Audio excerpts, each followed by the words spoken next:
Hi കൂട്ടുകാരെ, പുതിയൊരു വീഡിയോയിലേക്ക് എല്ലാവർക്കും സ്വാഗതം. അങ്ങനെ രേവതി ആ ഒരു സത്യം തുറന്ന് പറയാൻ കേട്ടോ, താൻ ആരോടാണ് പറഞ്ഞു പോയത് എന്നുള്ള സത്യം രേവതി പറയാണ്. ഞാനിവിടെ ആരോടും പറയാതെ അല്ല പോയത്, ഞാൻ പറഞ്ഞത് വർഷയോടാണെന്ന് പറയാൻ കേട്ടോ. അപ്പോൾ ഈ സമയം ഇത് കേൾക്കിട്ടിട്ടാണ് വർഷ പുറത്തോട്ട് നിന്ന് കയറി വരുന്നത്. അപ്പോൾ വർഷ പറയാം, എന്താ ചേച്ചി പറയുന്നത്, എന്നോട് പറഞ്ഞു പോയെന്നോ? അതേ വർഷേ, നിന്നോട് ഞാൻ പറഞ്ഞിട്ടാണ് പോയത്, നിന്നോടാണ് ഞാൻ പറഞ്ഞത്. അപ്പോൾ അത് കേട്ടോടെ തന്നെ വർഷ, രേവതി ചേച്ചി കള്ളം പറയരുത്, എന്നോട് ചേച്ചി പറഞ്ഞെങ്കിൽ എനിക്കിപ്പോൾ ഇവിടെ എല്ലാവരോടും പറഞ്ഞാൽ പോരെ ചേച്ചി പൂ കെട്ടാൻ വേണ്ടി പോയിരിക്കുകയാണെന്ന്. അത് പറയുന്നതിൽ എന്താ എനിക്ക് പ്രശ്നം? മനഃപൂർവ്വം ഞാൻ നിങ്ങൾക്കിടയിൽ ഒരു പ്രശ്നം ഉണ്ടാക്കാൻ ഒരുങ്ങിയിട്ടില്ല. ചേച്ചി എന്താ ഇങ്ങനെ പറയുന്നത്? അപ്പോൾ അത് കേൾക്കുന്ന രേവതി പറയാണ്, വർഷേ ഞാൻ നിന്നോട് പറഞ്ഞിട്ടാണ് പോയത്, ഒരിക്കലും ഞാൻ ഇവിടെ ആരോടും പറയാതെ പോയിട്ടില്ല എന്ന് പറയാം കേട്ടോ. ഇത് കേൾക്കുന്ന ചന്ദ്ര, കണ്ടില്ലേ, ഇവൾക്ക് കുത്തിത്തിരിപ്പ് തന്നെ അറിയുള്ളൂ, ഇവളിപ്പോൾ കാണിച്ചത് കണ്ടില്ലേ, ഇവൾ മനഃപൂർവ്വം വർഷയെ കുറ്റക്കാരിയാക്കാൻ നോക്കുന്നത് കണ്ടില്ലേ എന്നിങ്ങനെ പറയാൻ കേട്ടോ. അപ്പോൾ ഇത് കേൾക്കുന്ന ശ്രീകാന്ത് പറയണേ, ചേച്ചി ശരിക്കും ആരോടാ പറഞ്ഞിട്ട് പോയത്, ഒന്ന് ചിന്തിച്ച് നോക്ക് എന്ന് പറഞ്ഞ ഉടനെ അവിടെ രേവതി പറയാണ്, അമ്മ ഉറങ്ങുന്നത് കൊണ്ട് തന്നെ പിന്നെ അമ്മയോട് ഞാൻ ഇക്കാര്യം പറയാൻ ചെന്ന അമ്മ എന്നെ കടിച്ചു കീറാൻ തന്നു. അപ്പോൾ ചന്ദ്ര പറയാം, മനഃപൂർവ്വം എന്നെ ഇനി കുറ്റപ്പെടുത്തുകയാണോ? അത് കേൾക്കുന്ന രവി പറയണ, അതിലൊരു തെറ്റുമില്ല, അവൾ എന്ത് വാ തുറന്നാലും നിനക്ക് ഇഷ്ടപ്പെടത്തില്ലല്ലോ, അവൾ എന്ത് പറഞ്ഞാലും നീ അത് അംഗീകരിക്കില്ലല്ലോ, ഇനിയിപ്പോൾ പറഞ്ഞെങ്കിൽ തന്നെ നീ അവളുടെ വാക്കുകൾക്ക് യാതൊരു വിലയും കൊടുക്കില്ല, അത് പറയുന്നതിൽ യാതൊരു തെറ്റുമില്ല, അല്ലെങ്കിൽ നിങ്ങളൊക്കെ പാടെ കൂടി അവളെങ്ങനെ പൊക്കി വെക്കുന്നത് കൊണ്ടാണ് അവളിപ്പോൾ ആരോടും പറയാതെ തന്നിഷ്ടത്തിന് ഇറങ്ങിപ്പോയി ഇപ്പോൾ വർഷയുടെ തലയിൽ കുറ്റിടാൻ നോക്കുന്നത്. അപ്പോൾ രേവതി പറയണേ, ഞാൻ ഒരിക്കലും ആരുടെയും തലയിൽ കുറ്റിടാൻ നോക്കിയിട്ടില്ല, ഞാൻ വർഷയോട് പറഞ്ഞിട്ടാണ് പോയത്, വർഷയോട് പറഞ്ഞപ്പോൾ വർഷ ശരിയെന്നും പറഞ്ഞ്. അപ്പോൾ ഇത് കേട്ടോടെ തന്നെ ശ്രീകാന്ത് പറയണേ, വർഷ നീ ശരിയെന്ന് പറഞ്ഞു. അയ്യോ എന്തിനാ ശ്രീകാന്ത് എനിക്ക് കള്ളം പറയേണ്ട ആവശ്യം? രേവതി ചേച്ചി എന്നോട് പറഞ്ഞെങ്കിൽ അതിവിടെ പറയുന്നതിൽ എനിക്കെന്താ കുഴപ്പം? എനിക്കൊരു കുഴപ്പമില്ല, എനിക്ക് രേവതി ചേച്ചിയും സച്ചേട്ടനും ഒരുമിച്ച് ജീവിച്ച് കാണുന്നതാണ് എനിക്കിഷ്ടം, ഒരിക്കലും ഇവരെ പിരിയിപ്പിക്കാൻ ഞാൻ ഇങ്ങനെ പണിയൊന്നും ചെയ്യില്ല, ചേച്ചിക്ക് തെറ്റ് പറ്റിയതാണെന്ന് വർഷ പറയണേട്ടാ. ആ സമയം രേവതി പറയണേ, ഇല്ല വർഷ, ഞാൻ നിന്നോട് പറഞ്ഞിട്ട് തന്നെ പോയത്. അപ്പോഴേക്കും ശ്രീകാന്ത് പറയണേ, ചേച്ചി എവിടെ നിന്നാണ് വർഷയോട് പറഞ്ഞത്? അപ്പോൾ ഉടൻ തന്നെ വർഷ, ഞാൻ റൂമിലോട്ട് ചെല്ലുമ്പോൾ കുളിക്കാൻ വേണ്ടി പോവുകയായിരുന്നു, വിൻഡോയുടെ അപ്പുറത്തോട്ട് ഇങ്ങനെ നിൽക്കുന്നുണ്ടായിരുന്നു. അപ്പോൾ വർഷയോട് ഞാൻ പറഞ്ഞു, എനിക്ക് അവളുടെ അടുത്തോട്ട് പോകാനുള്ള സമയമില്ല, പെട്ടെന്ന് ഡ്രസ്സ് മാറി ആ ഓട്ടോ അവിടെ നിൽക്കുന്നത് കൊണ്ട് തന്നെ ഞാൻ വർഷയോട് പറഞ്ഞു, വർഷേ ഞാൻ പോട്ടെ, ഞാൻ പോയിട്ട് വരാം. അപ്പോൾ വർഷ എന്നോട് ശരിയെന്ന് പറഞ്ഞു എന്ന് പറയാൻ കേട്ടോ. ഈ സമയം വർഷ ആ രംഗത്തെക്കുറിച്ച് ഇങ്ങനെ ഓർക്കാണ്. അപ്പോൾ ഉടൻ തന്നെ വർഷ താൻ ഡബ് ചെയ്യുന്ന ആ ഒരു ഇയർഫോണും വെച്ചിട്ട് താൻ അങ്ങോട്ടേക്ക് തിരിഞ്ഞ് ആ ഒരു ഫോണിൽ സംസാരിക്കുന്ന ആ ഒരു സത്യമാണ് കേട്ടോ വർഷയുടെ മുന്നിൽ കടന്നു വരുന്നത്. അപ്പോൾ ശ്രീകാന്ത് പറയാണ്, അയ്യോ ചേച്ചിയോടല്ലായിരുന്നു വർഷ ശരിയെന്ന് പറഞ്ഞു. അപ്പോൾ വർഷ പറയുന്നത്, ചേച്ചി എന്നോടല്ല, ഞാൻ ചേച്ചിയോടല്ല ശരിയെന്ന് പറഞ്ഞത്, ചേച്ചി പറയുന്ന ഒന്നും തന്നെ ഞാൻ കേട്ടിട്ടില്ല, അപ്പോൾ പിന്നെ നീ എന്നോട് ശരിയെന്നുള്ള വാക്ക് ഉച്ചരിച്ചത് എന്താ? അത് ഞാൻ ഡബ് ചെയ്യായിരുന്നു, ഫോണിലൂടെ സംസാരിച്ചും കൊണ്ടിരിക്കുകയായിരുന്നു എന്ന് പറയുന്നു കേട്ടോ. അപ്പോൾ ഇത് കേൾക്കുന്നതിനോട് കൂടിയിട്ട് അവിടെ സച്ചിയുടെ ആ ഒരു കണ്ണിൽ നിന്ന് വരുന്ന കണ്ണുനീർ തുള്ളികൾ കാണുമ്പോൾ ഉടൻ തന്നെ രേവതിക്ക് സങ്കടമാവണേട്ടോ. അപ്പോൾ രേവതി പറയാണ്, എൻ്റെ സച്ചേട്ടാ, ഞാനിവിടെ വർഷയോട് പറഞ്ഞു, വർഷ ശരിയെന്നും പറഞ്ഞതുകൊണ്ടാണ് ഞാനിവിടെ നിന്ന് പോയതെന്നൊക്കെ പറയാനേട്ടോ. അപ്പോൾ ഉടൻ തന്നെ ചന്ദ്ര പറയാണ്, ഇത് കണ്ടാണ് ഈ ഫോൺ കൊണ്ടുള്ള ഈ ഉപദ്രവം കണ്ടില്ലേ? അപ്പോൾ സച്ചി പറയാണ്, ശരിയാണ്, ഈ ഫോൺ കൊണ്ട് എന്തൊരു ഉപദ്രവമാണ്, ഈ ഫോൺ ഉണ്ടായത് കൊണ്ടാണ് ഇങ്ങനെയൊക്കെ ഉണ്ടായത്, എൻ്റെ മനസ്സിലൊരു തീ കത്തി എന്നൊക്കെ പറഞ്ഞിട്ട് സച്ചിക്ക് അറിയാണ് കേട്ടോ. അപ്പോൾ ഈ സമയം ശ്രീകാന്ത് പറയണേ, ഒരിക്കലും ഏട്ടാ ഫോൺ കൊണ്ട് ഒരു ഉപദ്രവവും ഇല്ല. അപ്പോൾ അത് കേട്ടോടനെ വർഷ പറയണേ, ഇന്നത്തെ കാലത്ത് ഫോൺ കൊണ്ട് ഒരു ഉപദ്രവവും ഇല്ല, ആര് നമ്മുടെ അടുത്ത് നിന്ന് പോയാലും ആ സമയം നമുക്ക് നമ്മുടെ അരികിലുണ്ടെന്ന് തോന്നുന്നത് ഈ ഫോണാണ്, അതുകൊണ്ട് ഒരുപാട് മെച്ചങ്ങളാണുണ്ട്. അപ്പോൾ അതൊക്കെ കേൾക്കുമ്പോൾ സച്ചിക്ക് അത് അംഗീകരിക്കാനും കഴിയൊന്നുമില്ല കേട്ടോ. അപ്പോൾ ഉടൻ തന്നെ രവീന്ദ്രൻ പറയണേ, മോളെ നീ എന്തെങ്കിലും കഴിച്ചിട്ടുണ്ടോ? ഇല്ല, ഞാനൊന്നും കഴിച്ചിട്ടില്ല. എന്നാൽ നിങ്ങൾ കഴിക്കാൻ നോക്ക്, വെറുതെ ഇവിടെ ആവശ്യമില്ലാത്ത സംസാരങ്ങൾ ഇനി സംസാരിക്കേണ്ട, എന്തായാലും കഴിഞ്ഞത് കഴിഞ്ഞു, ഇനിയിപ്പോൾ ആ സംസാരത്തെക്കുറിച്ച് കൂടുതൽ വർത്തമാനം പറഞ്ഞ് ഇവിടെ വിഷയമാക്കുക എന്തിനാ?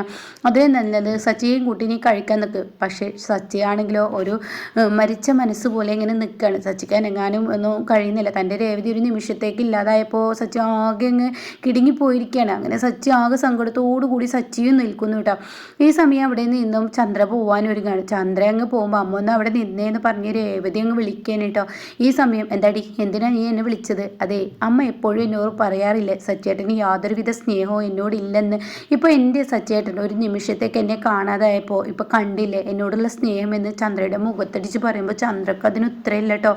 ചന്ദ്ര എന്താണ് പറയേണ്ടതെന്ന് അറിയാതെ ഒരു നിമിഷത്തേക്ക് മിണ്ടാതെ നിന്ന് പോവാണ് കേട്ടോ.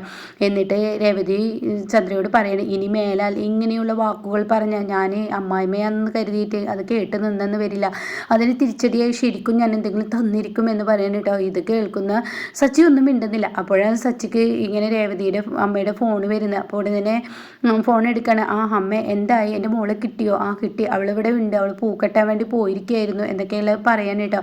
ആ സമയം അവൾക്കൊന്നും പറഞ്ഞിട്ട് പോയിരുന്നു കൂടെ എന്നിങ്ങനെ പറയുന്നുണ്ട്. അപ്പോൾ ഈ സമയം അത് അവൾ പറഞ്ഞതാണ്, പക്ഷെ ഇവിടെ ചില തെറ്റിദ്ധാരണ കൊണ്ട് ആരും കേൾക്കാതെ പോയി, അതാണ് സംഭവിച്ചത് എന്നൊക്കെ ഇങ്ങനെ സച്ചി പറയുന്നുണ്ട് കേട്ടോ. എന്തായാലും ഞാൻ അവളെയും കൊണ്ട് നാളെ വരാം എന്നൊക്കെ പറയുമ്പോൾ ദേവുവിനും മറ്റുള്ളവർക്കൊക്കെ സമാധാനത്തോടു കൂടി ഫോൺ വെക്കാൻ കേട്ടോ.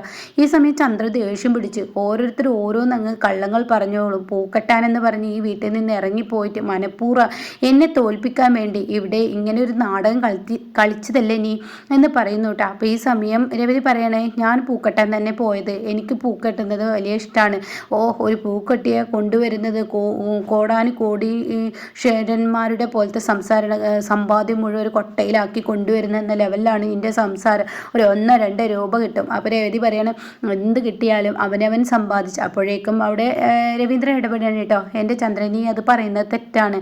അവനവൻ്റെ കൈകൊണ്ട് അവനവൻ 1 രൂപ ഉണ്ടാക്കിയാലും അതിനൊരു വാല്യൂ വേറെ തന്നെ, അല്ലാതെ ഇങ്ങനെ കൊട്ടയും കായാക്കി കൊണ്ടുവരണം എന്നൊക്കെ നീ പറയുന്നത് അതൊക്കെ തെറ്റാണ്. അവനവൻ നയിച്ച് അവനവൻ എന്തെങ്കിലും ഒരു വരുമാനം കൊണ്ടുവരുന്നതിൻ്റെ സുഖം, അത് ചിലവാക്കുന്നതിൻ്റെ സുഖം, അതിന് നിനക്കൊന്നും പറഞ്ഞാൽ മനസ്സിലാവില്ലല്ലോ, നീ അങ്ങനെയൊന്നും ജീവിച്ചിട്ടില്ലല്ലോ എന്നിങ്ങനെ പറയുന്നുണ്ട് കേട്ടോ.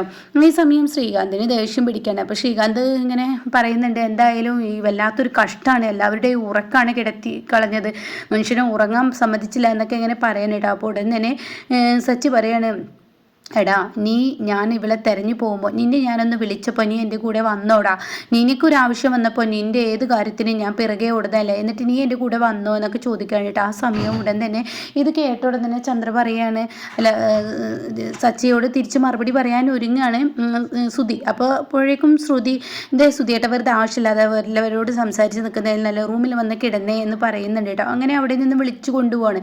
എന്നാൽ ഈ സമയം ഇപ്പുറത്താണെങ്കിലോ ഇങ്ങനെ വർഷ പറയാണ്, സച്ചേട്ടാ ഞാനൊരിക്കലും കേട്ടിട്ടില്ല, രേവതി ചേച്ചിയുടെ അടുത്തും തെറ്റില്ല, എൻ്റെ അടുത്തും തെറ്റില്ല, ഇത് എന്താന്ന് പറഞ്ഞാൽ ഫോൺ കയ്യിലുള്ളത് കൊണ്ട് തന്നെ രേവതി ചേച്ചി അബദ്ധം സംഭവിച്ചതാണ്. എന്തായാലും സച്ചേട്ടൻ്റെ ഒരു സ്നേഹം അയ്യോ അത് പറയാതിരിക്കാൻ വയ്യ, ഇത് ഒരു കണക്കിന് ഉണ്ടായത് നന്നായി. ഇത്രത്തോളം സ്നേഹം സച്ചേട്ടൻ രേവതി ചേച്ചിയോട് ഉള്ളിൽ കൊണ്ടു നടക്കുന്നുണ്ട് എന്നുള്ള സത്യം ഇപ്പോഴാണ് മനസ്സിലായത് എന്നൊക്കെ പറയട്ടെ. അപ്പോൾ ശ്രീകാന്ത് പറയണ, അയ്യോ ഞങ്ങളൊന്നും ഇത്ര സ്നേഹിച്ചിട്ടില്ല, സച്ചേട്ടൻ ഒരു നിമിഷത്തേക്ക് രേവതി ചേച്ചിയെ കാണാതായപ്പോൾ ഇവിടെ കിടന്ന് കാട്ടിക്കൂട്ടിയത് കണ്ടില്ല, രേവതി ചേച്ചി ആ കെട്ടിപ്പിടിക്കുന്നത് അയ്യോ അത് കണ്ണിൽ നിന്ന് തന്നെ പോകുന്നില്ല, എന്തൊരു മാസമായിരുന്നു എന്നൊക്കെ പറഞ്ഞിട്ട് ഇങ്ങനെ സംസാരിച്ചും കൊണ്ടിരിക്കാനായിട്ടാണ്.